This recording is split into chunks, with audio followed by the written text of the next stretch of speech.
Friends, welcome to yet another monthly video where we take a look at the best upcoming indie first-person shooters to drop in the month of April. Let's do this!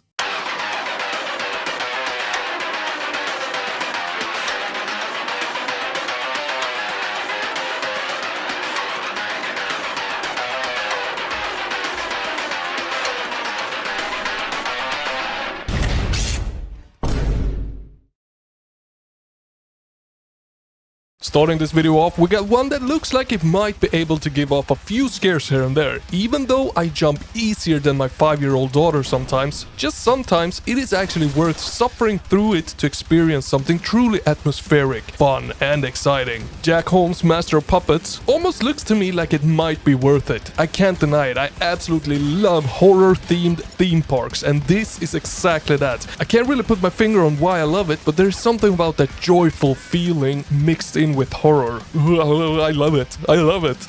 And now I did play the prologue to this game, and it did make me shit my pants more than once, let me tell ya. The prologue is much more horror puzzler than anything else, but it gives a good glimpse of what the full thing will offer in terms of puzzles, horror elements and graphics. And honestly, I really liked what I played. The experience is well trimmed performance-wise. It looks good, but it doesn't melt your PC. And the horror, well, it got to me, but that said, I will repeat myself here, I scare very easily. So to some, this might be a cakewalk, I don't know. And the puzzles, they were hard, but far from impossible, which is really nice. They seem like they nailed a good mix for them. Now, the one big aspect missing in the prologue was the firearms. Seeing as we play as a kid that gets captured in a horror house, well, we aren't really fit for firearms. But that's just in the prologue, because in the full game, we actually do got some firearms, and I'm actually really excited to see how they blend that into the game.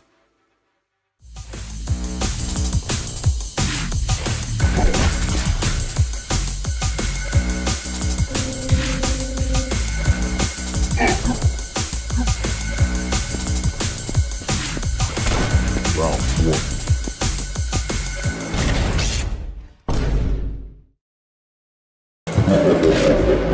Whippy. The developer's debut title, UBERSLAUGHTER, is a wave-based shooter, but with a lot of quirks and tricks up its sleeve. Let me explain a little. First of all, the game takes inspiration from the old as well as the new FPS games. As an example, the developer mentioned this to me. Think of Team Fortress 2 using tons of mechanics from Quake, or Ultra Kill inspired by DMC's score system, or even Cruelty Squad's Hitman-esque gameplay loop. What I'm saying here is that imagine COD Zombies wave-style gameplay, add in a lot more movement and boomer shooter-esque to the mix with the inspirations, and voila, you just cooked yourself up UBERSLAUGHTER. Now in the game, you get to become Reaping Randy, the main protagonist who's a 6-armed dimension-hopping maniac sent by UBERSLAUGHTER Incorporated to rectify those who attempt to discover cross-dimensional travel. You get sent to an area, get to fight a variety of enemies with all kinds of different flavors, meet NPCs and learn about their stories, or kill them, it's up to you. Use your interdimensional cash to upgrade your arsenal and gain new abilities. Become a demigod and slaughter them all. Honestly, it sounds really neat if you ask me. The graphics, while not really my cup of tea, seems to be blending a bit of that Cruelty Squad jank with Ultra Kill,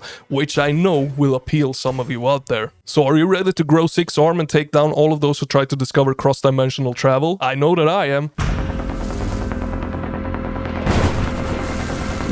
What can you tell me about the Demon Core?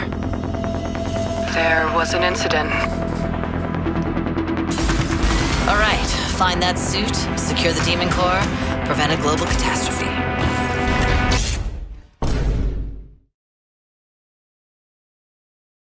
No way, no freaking way. This game almost didn't make the list as they out of nowhere just dropped the release date like one day before I started to record this. Phantom Mother Freaking Fury is coming, and it's coming in hot on the 23rd of April. It's one of the most anticipated games to release in the boomer shooter community, and while there is a lot of fear involved in this release that comes from the demo late last year, due to it being underwhelming with its bugs, janky AI and puny feeling weapons, the hype, it is still real around this one. And judging from the new trailer alone, a lot of improvements seems to have been made to the game. If it's truly the case or not, we won't know until the 23rd of April. But oh boy, am I excited to jump into the shoes of Shelly again and blast my way through what seems like a really action-packed and immersive, fun campaign. And to say the least, 3D Realms, they really need this, seeing as their latest in-house developed titles hasn't lived up to people's expectations. I'm really rooting for Phantom Fury to bring it home this time. That said, it's been been developed with 3D Realms in-house studio Slipgate Ironworks, and I know for a fact that they do sit on some great talent in that studio, and a lot of those great things were definitely present in the demo, so there is not complete shade over that. I mean, if you played it, you saw the graphics. They are absolute drop-dead freaking gorgeous, the perfect mix between pixels, detail and good lighting. And I simply cannot wait to jump into the game just to have a look at it again due to its freaking gorgeousness. Let me know down in the comments, how excited are you? Stonebrook is a fucking mess. I need to get the hell out.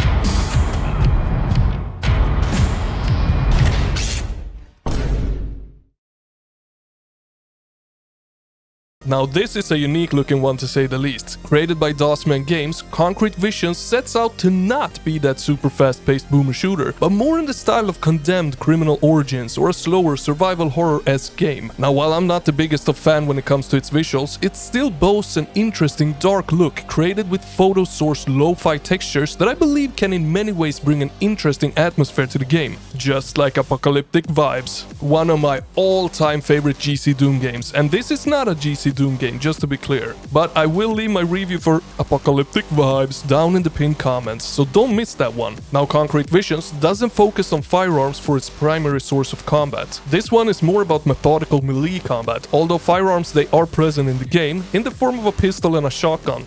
And I will do my best to stack up the shotgun ammo in this one. So are you up for a more slower paced horror survival melee slash firearms pixely goodness game?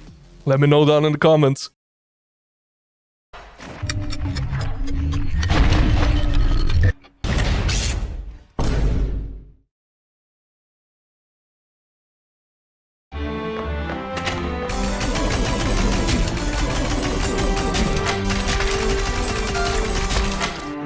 Now this right here is a small yet very charming little game that lets you live out your magic wand fantasies. The description, it goes like this. Dual-wield wands to levitate, manipulate time, conjure explosions, and use other unique abilities in this fast-paced first-person shooter roguelike. Explore procedurally generated dungeons, buy powerful upgrades from suspicious-looking shopkeepers, defeat the Void Wizard. And my moderator, Maggot Brain, who helps me run the Steam curator page, had the pleasure of reviewing this one. And I couldn't hold myself, so I had to say his quote in the video. And that one goes like this. Look at me, I'm a wizard on a budget. For a price of a handful of trading cards on the great Steam market, this roguelike wizard game won't disappoint.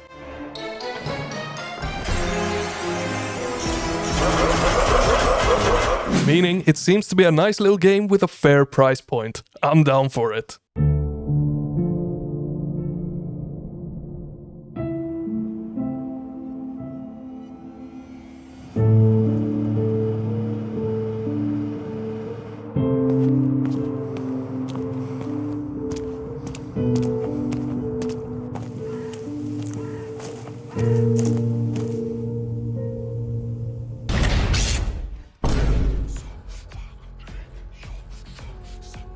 Are you just like me, one of those who actually enjoyed the living crap out of Resident Evil 7 and 8? I know you are, and before I continue, no, I'm not a huge Resident Evil fan. I have not played all of them, but I have played both 7 and 8 twice. And gosh, I love them. They are really freaking good. And this right here, Pine Harbor, plays very, very much like those two titles. A little bit more like 7, I would say, seeing as 8 is more action-packed than horror-packed, and Pine Harbor, at least judging from the demo, is very dark and horror-themed. But it feels good. It feels a lot like Resident Evil in the sense that every bullet counts. The inventory system, save system and so on. It really takes the modern Resident Evil formula and creates a new game out of it. At times, yes, it feels a little copycatty, but that's alright. A lot of games tries to do exactly this with the RE formula, but also fails. Pine Harbor, however, seems to take the formula and really freaking nail it. It is super fun. Go test the demo if you haven't, and I'm super excited to try the early access of this one.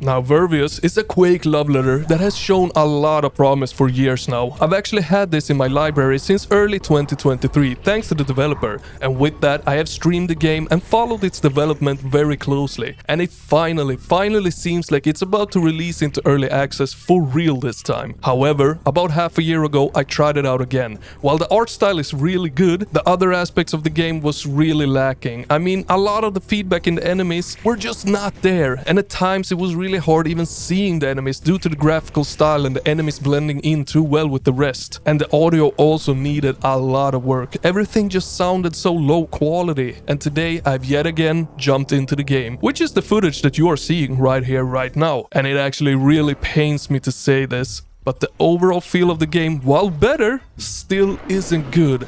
The game wants to take itself serious, but the enemy and weapons are of incredibly low quality, both in terms of audio, animation and models, making it at times really hard to actually enjoy the game. The enemies, they also got some bullet sponginess to them, taking way too much damage before going down, and the levels, while varied with puzzles and action moments, they are far too short and tight, making you not able to utilize the otherwise good feeling movement.